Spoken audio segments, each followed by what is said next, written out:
미국 정부가 호르무즈 해협을 안전하게 지나기 위해 이란과 거래하는 해운사에게 제재 가능성을 경고했습니다. 이란과 거래할 경우 국적과 관계없이 미국의 제재 표적이 될 수 있다는 의미인데요. 김상익 기자가 보도합니다. 미국은 호르무즈 해협을 안전하게 통과하기 위해 이란에 돈을 지불할 경우 제재를 받을 수 있다고 해운 회사들에게 경고했습니다.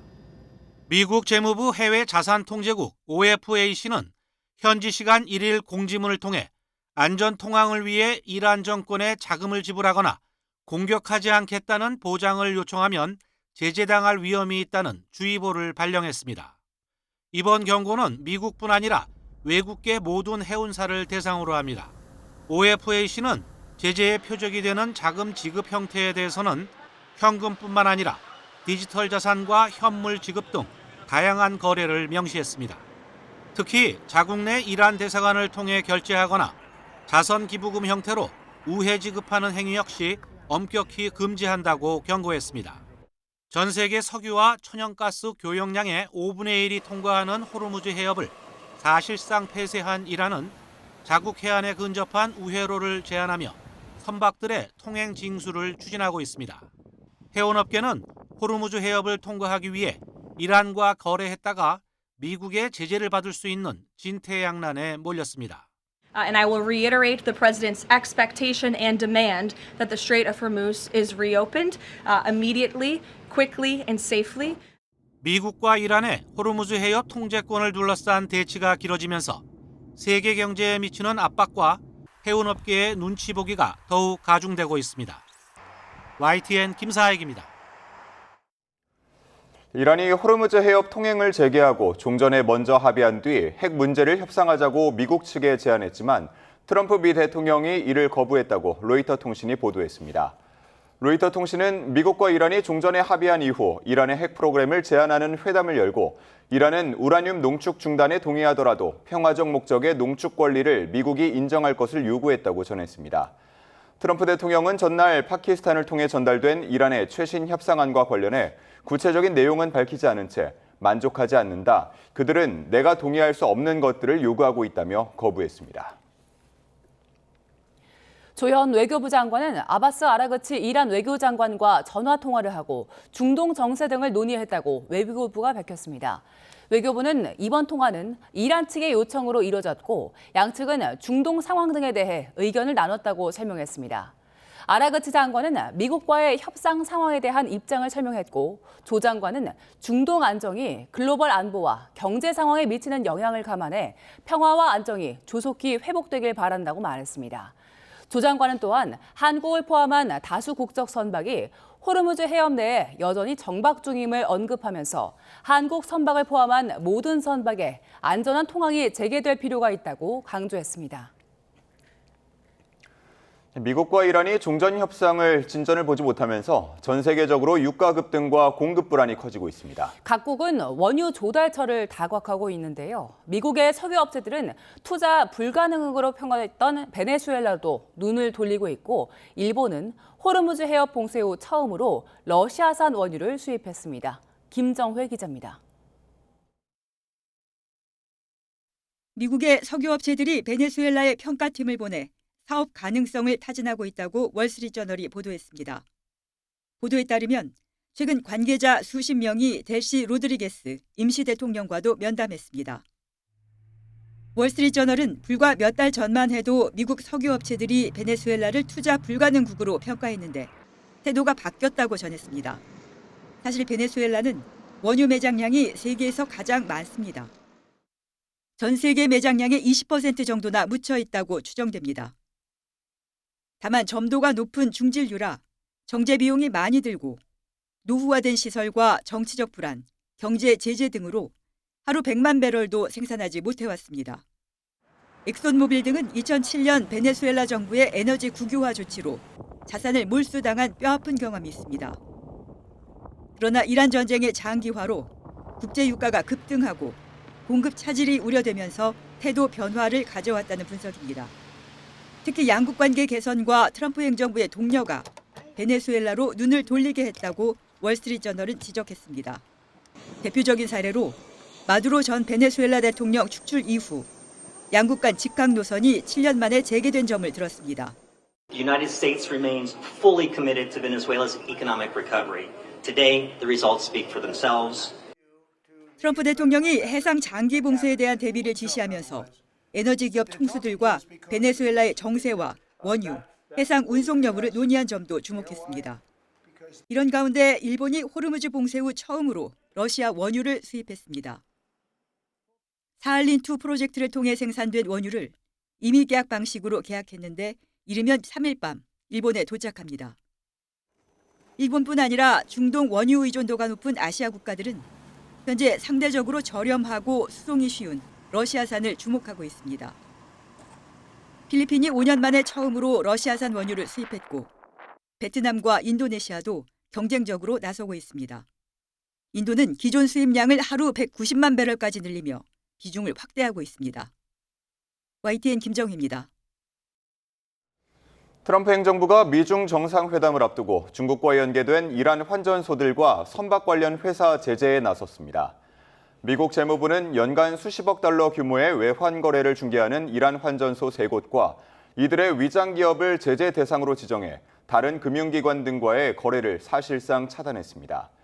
이들 회사는 중국에서 석유와 석유 제품 판매 대금으로 위안화를 들여와 이란과 대리 세력의 군사 자금에 쓰일 수 있는 다른 통화로 바꾸는 역할을 했다고 미 재무부는 밝혔습니다.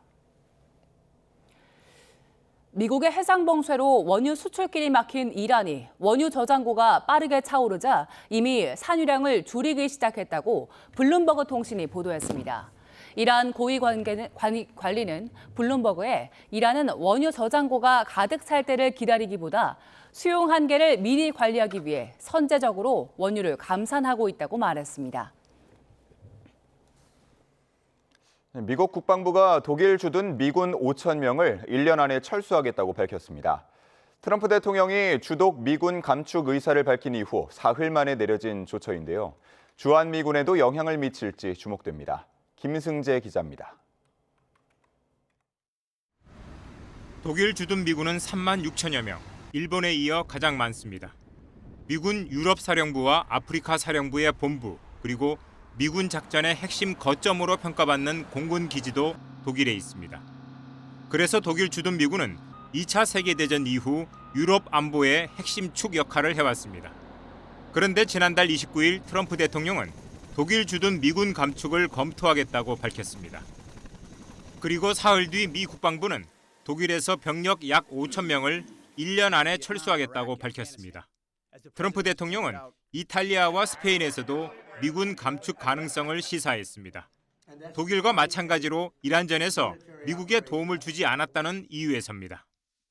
I probably will. Why should I? Look, why shouldn't I?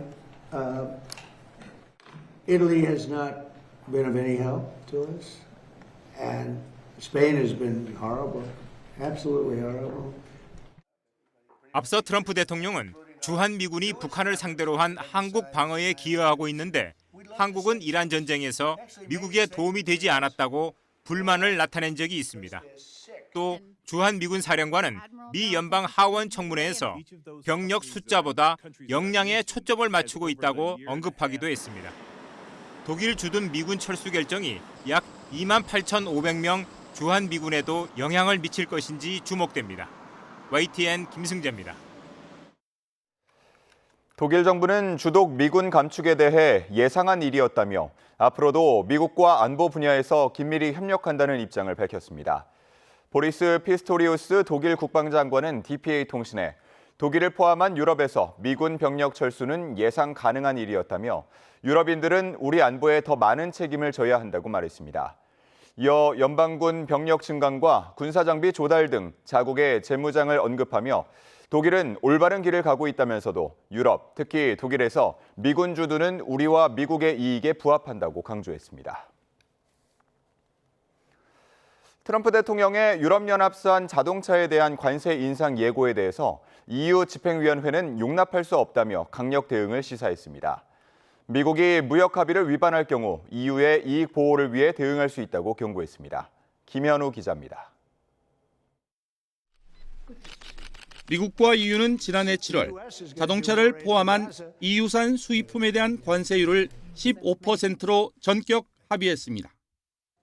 Agreeing that the tariff straight across for automobiles and everything else will be a straight across tariff of 15%. 하지만 미 트럼프 대통령은 EU가 무역 합의를 준수하지 않고 있다며 불편한 속내를 드러냈고 당장 다음 주부터 승용차와 트럭에 대한 관세를 25%로 인상하겠다고 번복했습니다. 주요 외신들은 트럼프 대통령이 호르무즈 해협으로의 군함 파견 요청 거절에 대한 불편한 심기를 노골적으로 드러낸 것으로 평가했습니다. EU는 강력 대응을 시사했습니다. EU 집행위원회는 트럼프의 주장과 달리 미국과의 무역 합의를 준수하고 있다고 즉각 반박했습니다.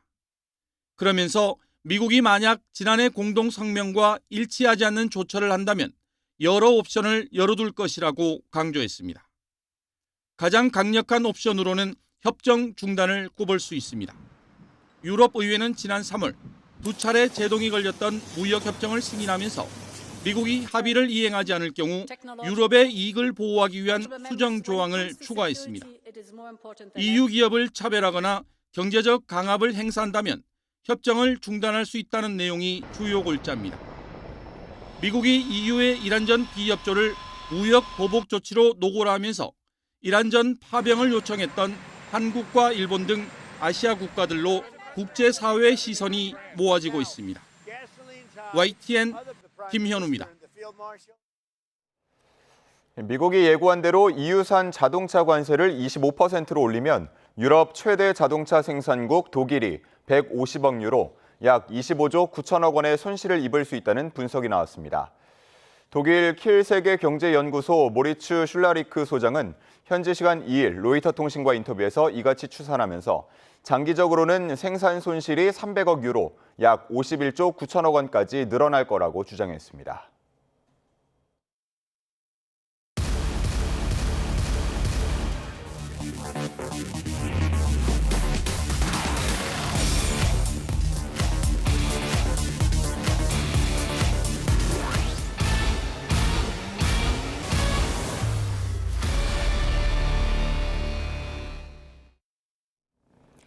길어지는 중동 전쟁 탓에 기름값이 크게 올랐죠. 전쟁이 석 달째 접어들면서 화물차 기사부터 택배, 배달 노동자까지 운송업 종사자들의 생계는 큰 위협을 받고 있습니다. 최승은 기자가 현장에 다녀왔습니다. 대형 화물차와 승용차가 주유소에 줄지어 들어섭니다. 주유 호스가 꽂히기 무섭게 계기판 가격이 가파르게 치솟습니다. 하루 수백 리터씩 기름을 쓰는 화물차 기사들에게는 마주하고 싶지 않은 숫자입니다. 50만 원을 보면 25만 원, 30만 원을 기름을 떼면 나머지 성업이나 뭐 이런 거면 일을 안 하는 게 낫죠. 소비자들이 지갑을 다듬며 일감은 줄었는데 들어가는 비용은 훌쩍 뛰었습니다. 돌아버리죠. 왜냐하면 전쟁 때문에 콜도 없고 사람들이 마음이 위치게 되니까 이런 걸로 시켜 먹어야 되는데 그렇지 않고 전년 대비로도 많이 떨어진 것 같아요.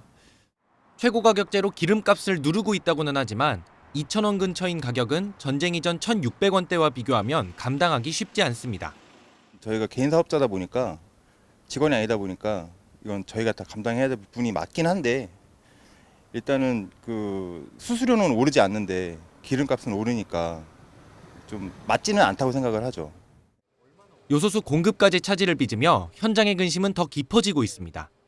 훌쩍 뛴 기름값부터 요소수 대란까지 운송업계 종사자들은 중동 사태의 영향을 온몸으로 체감하고 있습니다.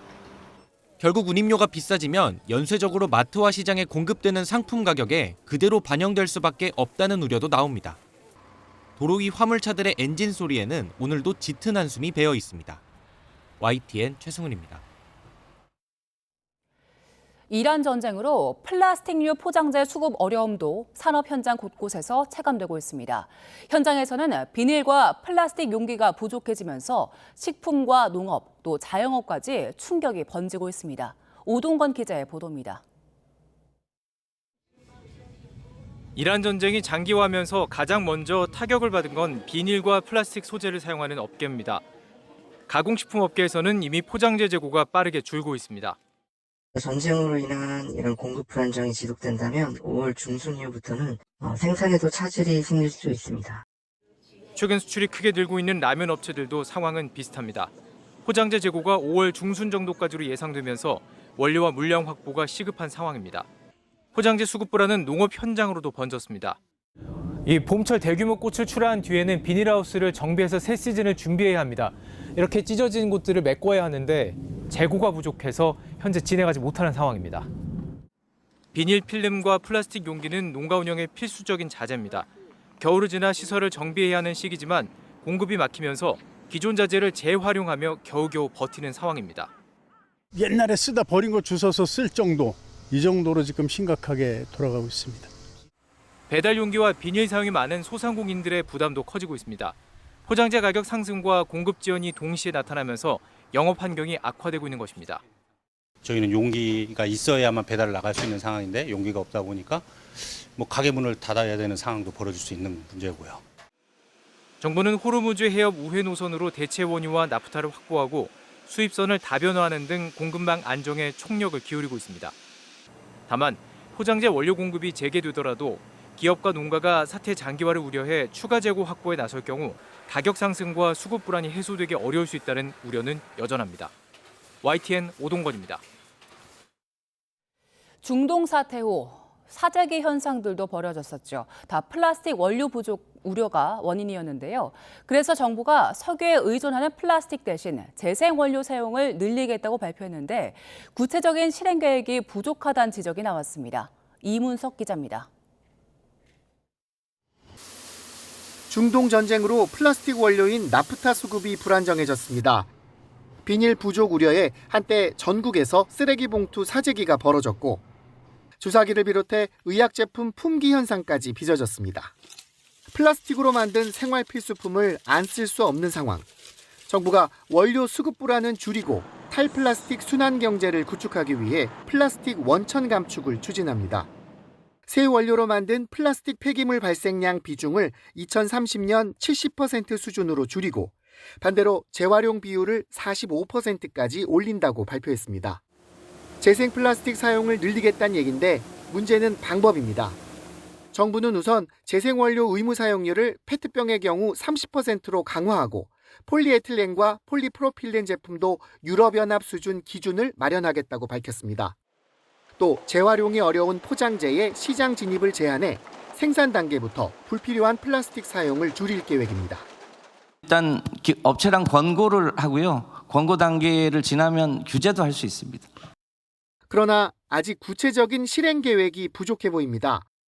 목표인 2030년까지 4년밖에 남지 않았지만 아직 사업별 예산이나 제도 개편 계획 등이 마련되지 않았습니다. 대통령도 이를 지적했습니다. 환경영향을 해야 된다, 바람직하다는 많은데 문제는 어떻게, 비용은 언제? 정부는 정교화 작업을 마치는 대로 개별 대책을 발표하고 플라스틱 감량에 국민 동참을 유도할 예정입니다. YTN 이문석입니다.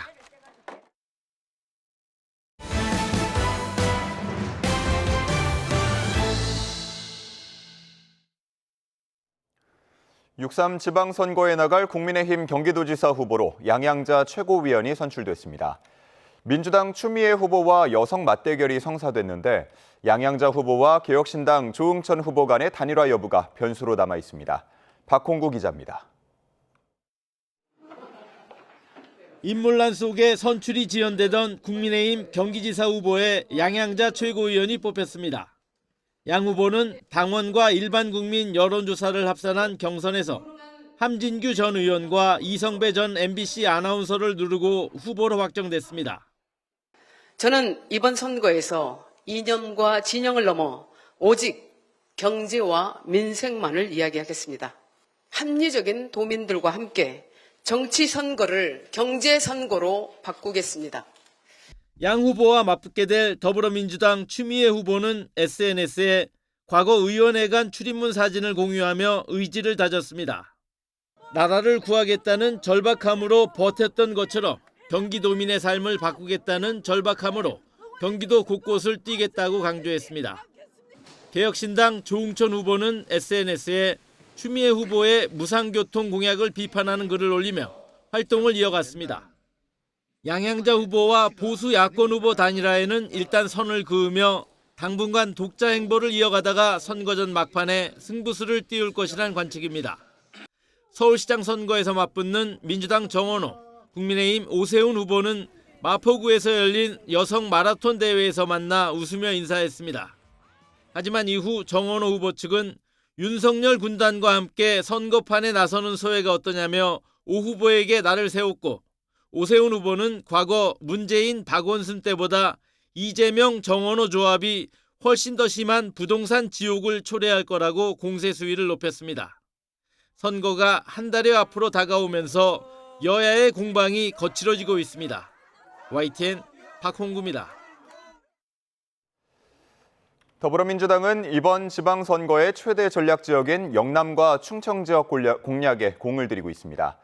특히 국민의힘 공천 과정에서 윤어게인 세력이 다시 전면에 등장했다며 이에 대한 심판을 강조했습니다. 김은건 기자가 보도합니다.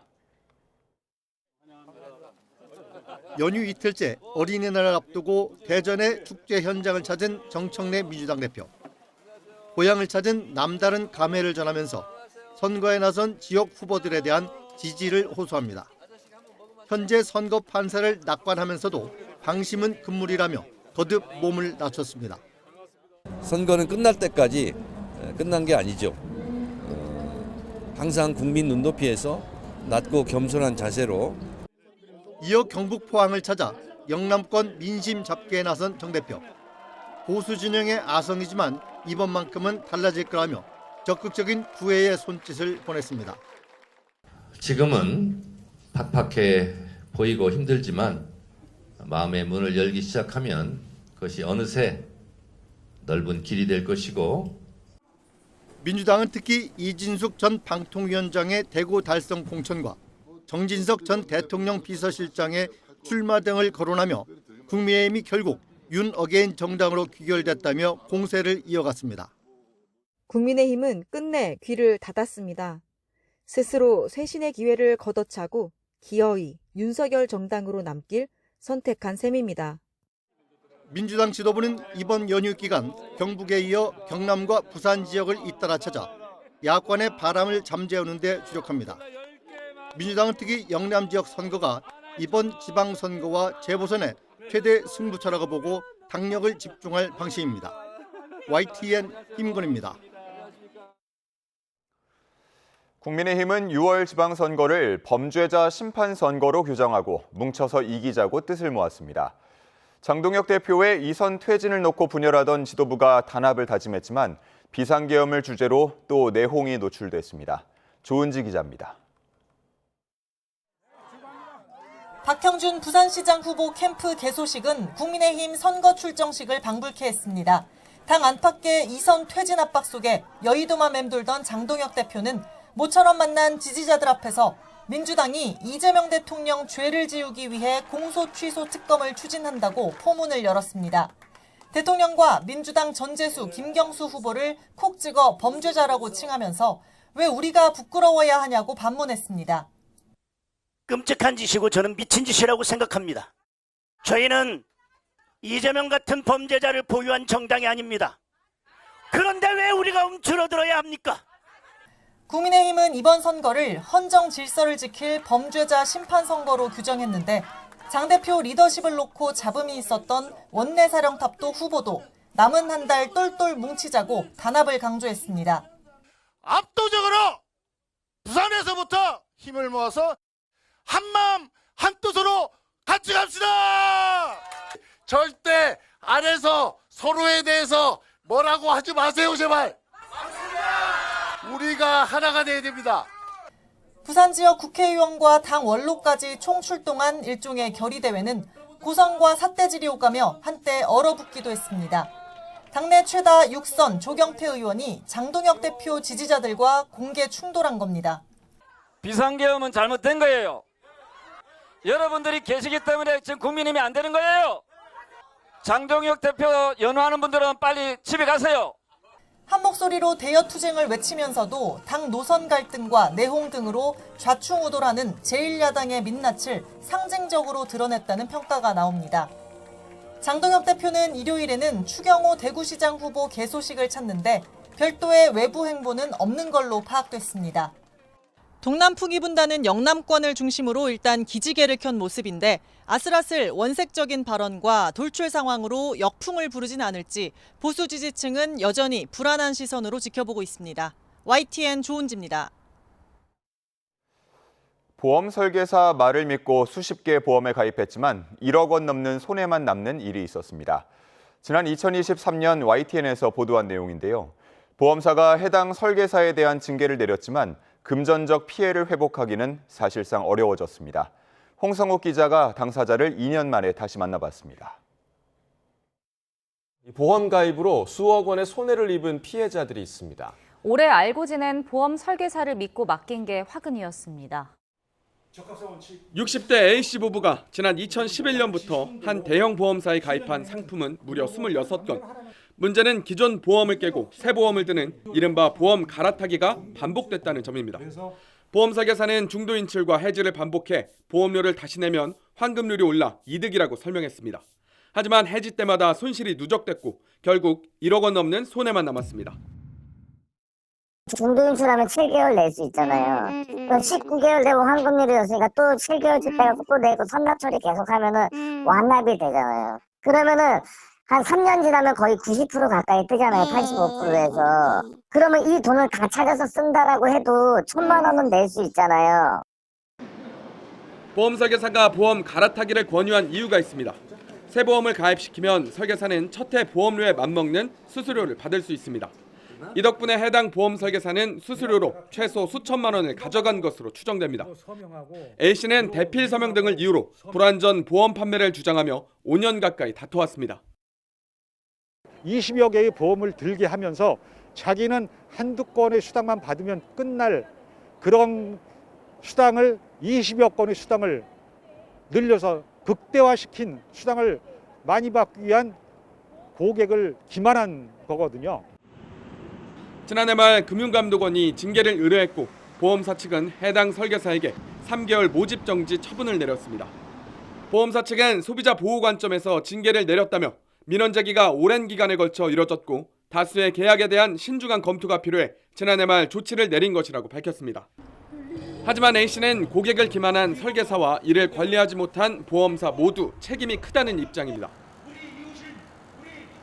누구든지 이런 자들에게 피해를 입을 수 있다는 생각에서 제가 널리 알리고자 이런 행태, 이런 보험사의 행태를 널리 알리고자 계속 집회를 하는 것입니다. 전문가들은 보험 해지와 가입 반복은 구조적으로 손해가 발생할 수밖에 없다며 잦은 보험 변경을 권유받을 경우 의도를 의심하고 계약 내용을 확인해야 한다고 강조합니다. YTN 홍석입니다. 고령 인구 1000만 시대, 고령 운전자 역시 560만 명을 넘어섰습니다. 고령 운전자가 일으키는 교통사고도 꾸준히 늘고 있지만 면허 반납률은 저조하기만 합니다. 김혜린 기자입니다. 지난 2024년의 마지막 날, 승용차 한 대가 시장 과일 가게 갑1 대를 휩쓸고 멈춰섰습니다. 1명이 숨지고 11명이 다친 이 사고로 70대 운전자 A씨는 금고형의 집행유예를 선고받았습니다. 치매 진단 받고도 운전한 거 인정하십니까? 지난 1월 서울 종강역 인근에선 70대 택시기사가 보행자와 승용차 등을 잇따라 들이받아 1명이 숨지고 14명이 다쳤습니다. 사고 소리 쿵쿵 쾅 하는 박살나는 소리가 워낙 커가지고요. 흰 연기가 계속 나오기 때문에 그 소방 관계자분들이 불을 끄고 65살 이상 고령 운전자 사고는 꾸준히 늘어 지난해엔 4만 5천여 건으로 역대 최고치를 기록했습니다. 사망자는 843명으로 1년 사이 10% 넘게 급증했습니다. 고령 운전자 면허 반납이 늘수록 사고가 줄어든다는 연구 결과도 있지만 면허 반납률은 좀처럼 늘지 않고 있습니다. 지난해 65살 이상 면허 소지자 560만 명 가운데 면허를 반납한 고령 인구는 불과 2.5%인 14만 명에 그쳤습니다. 각 지자체에선 지역화폐나 교통카드를 지급하며 면허 반납을 독려하고 있지만 고령 인구의 이동권 보장 없인 실효성이 낮다는 지적이 나옵니다. 대중교통 여건이 불편한 지역에서는 지역 내 택시 회사 연계를 해서 어떤 택시 서비스라든가 아니면 수요 대응형 교통 서비스를 제공해주는 그런 방법 등을 고민하면 될 것 같고요. 이와 함께 야간 운전 등을 제한하는 조건부 면허제를 교통이 편리한 지역부터 단계적으로 도입하고 페달 5조작을 맞는 안전장치 보급을 지원해 사고 위험을 직접 낮춰야 한다는 목소리도 높습니다. YTN 김혜린입니다.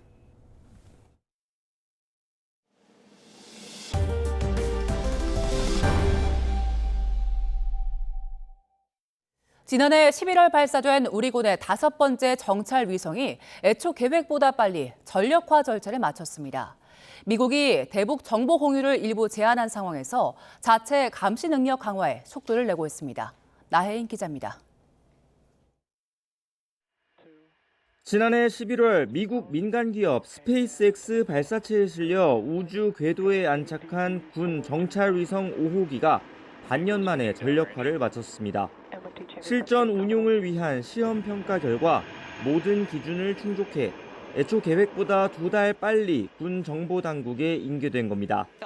미국이 북한 핵시설 위치를 공개 거론한 정동영 통일부 장관 발언 등을 문제 삼아 대북 영상정보 공유를 일부 제한한 상황에서 우리 군의 자체 감시 전력 강화에 속도가 붙는 모습입니다. 또 북한의 동향을 면밀히 주시하고 있고 이미 우리는 압도적인 대응 대비 태세를 갖추고 있기 때문에 이로써 2023년 말 1호기 발사로 본격화한 군의 독자 정찰 위성 확보 사업 425는 2년여 만에 마무리됐습니다. 정찰 위성 5기를 함께 운용하면 북한의 전략시설을 2시간 단위로 정밀 감시할 수 있다는 게 군 당국의 평가입니다. 다만 민간 위성까지 수백 기를 운용하는 미국의 감시 전력을 완벽히 대체하긴 역부족인 게 현실입니다. 미국은 이제 스타트업 위성들까지도 군사용으로 계약해서 보조수단으로 사용을 하고 있죠. 오랫동안 이제 북한에 대한 촬영된 데이터들이 있으니까 정보 분석 능력은 우리보다 훨씬 더 뛰어나죠. 정찰 위성을 통한 탐지 능력은 북한의 도발 징후가 있을 때 핵미사일 원점을 선제 타격하기 위한 한국형 3축 체계의 첫 단축, 킬체인의 핵심 기반입니다. 군은 오는 2030년까지 초소형 위성 40기를 추가로 발사하는 등 독자 전력을 계속 확충한다는 계획입니다. 더 촘촘한 군집 위성 체계로 대북 감시 주기를 30분 안으로 단축한다는 목표를 두고 있습니다. YTN 나혜인입니다. 올여름은 시작부터 덥고 극한호우도 잦을 거라는 예보가 나왔습니다. 이런 기후위기형 폭우에 대비하기 위해 서울시가 지하 깊은 곳에 거대한 물길을 만드는 대심도 빗물터널 사업에 속도를 내고 있습니다. 김진두 기자입니다. 시간당 100mm의 비가 내리면 아무리 배수시설이 잘 돼 있어도 침수를 피할 수 없습니다. 2011년 우면산 산사태, 2022년 강남역 침수 등이 대표적인 사례입니다. 서울에 이런 극한호우가 처음 나타난 것은 2001년. 이를 포함해 2000년대에는 2차례에 불과했지만 2010년대에는 3회로 늘었고 2020년대에는 벌써 6차례나 발생했습니다. 과거에는 수십 년에 한 번 올까 말까 했던 시간당 100mm 이상의 극한호우가 이제는 거의 매년 발생하고 있습니다. 온난화로 대기내 포화 수증기량이 늘어나면서 특정 지역에 짧은 시간 물폭탄을 쏟아붓는 기후위기형 폭우가 일상화하고 있는 것입니다. 현재 서울에 설치된 일반적인 하수관로의 설계 기준은 시간당 최대 95mm의 비. 기존 하수관로만으로는 이런 기후위기형 폭우를 감당하기 어렵다는 판단에 서울시가 치수정책의 방향을 바꿨습니다. 핵심은 지하 40에서 50m 깊이에 거대한 저류조를 만드는 대심도 빗물 배수 터널입니다. 현재 강남역과 광화문, 도림천 일대에서 1단계 공사가 진행 중입니다. 오늘 2030년 1단계 사업이 완료되면 기존 신월 터널을 포함해 서울 시내 4곳에서 총 132만 8천 톤, 올림픽 수영장 약 530개 분량의 빗물을 임시로 가둘 수 있게 됩니다. 터널이 완공되기 전까지 서울시는 디지털 안전망을 강화하기로 했습니다. 인공지능과 웨어러블 장비를 동원해 빗물이 차오르는 상황을 실시간으로 감시하고 위험 신호가 포착되면 즉시 주민을 대피시키는 스마트 대응 시스템을 가동할 방침입니다. YTN 김준두입니다. 뉴욕 증시 고평가 논란 속에 이란 전쟁으로 인한 증시 변동성에 대비해 투자의 규제 워런 버핏이 설립한 버크셔 해서웨이가 올해 들어 현금 보유액을 사상 최대 수준으로 늘렸습니다. 버크셔는 지난해 말 3,800억 달러였던 단기 국채를 포함해 현금성 자산을 3월 말 기준 3,970억 달러, 우리 돈으로 590조 원까지 사상 최대치로 늘렸다는 내용의 실적 보고서를 공개했습니다. 분기 수익은 101억 1천만 달러로 지난해 1분기 46억 달러보다 2배 이상으로 늘었는데 보험과 철도 사업 부문의 실적이 개선된 게 성과를 주도했습니다. 다카이치 사나이 정부에서의 개헌 실현에 찬성하는 여론이 유권자 사이에서 우세한 걸로 조사됐습니다. 아사히 신문은 지난 3월에서 4월 전국의 유권자 3,000명을 상대로 우편 설문조사한 결과 다카이치 정권 하에 개헌 실현에 찬성한다는 응답자가 47%였다고 보도했습니다. 반대한다는 응답은 43%로 나타났습니다. 아사히 신문은 다카이치 총리처럼 개헌을 주장했던 아베 신조 전 총리 때인 지난 2016년 이후 매년 현 정권 하에 개헌 실현에 대한 찬반을 물어왔고 찬성 응답률이 반대를 넘어선 건 이번이 처음이라고 밝혔습니다.